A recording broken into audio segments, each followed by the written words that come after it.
Machine যখন service করা শুরু করবেন তার আগে মেশিন অবশ্যই চেক করে নেবেন। নয়তো অনেক কাস্টমার আছে যারা বলে যে মেশিন রানিং আছে, কিন্তু রিপেয়ারিংয়ের সার্ভিসের পর যখন মেশিন আপনি স্টার্ট করেন তখন দেখবেন চলবে না।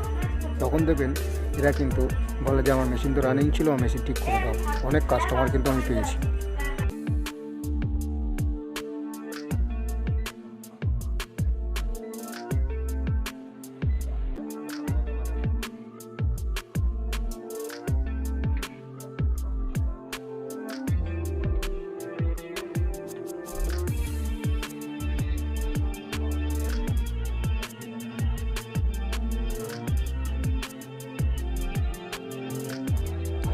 দেখুন, আজ থেকে 3 বছর আগে মেশিনটা নিজেকে দিয়েও করাতে পারেন। তো ভিডিওটা আগে পর্যন্ত একটু দেখার চেষ্টা করুন, তাহলে অনেক কিছু বুঝতেও পারবেন।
আমাদের আছে, কিন্তু আমাদের জায়গায় যারা আটা ধরে আছে তাদেরকে বসিয়ে দেয় কি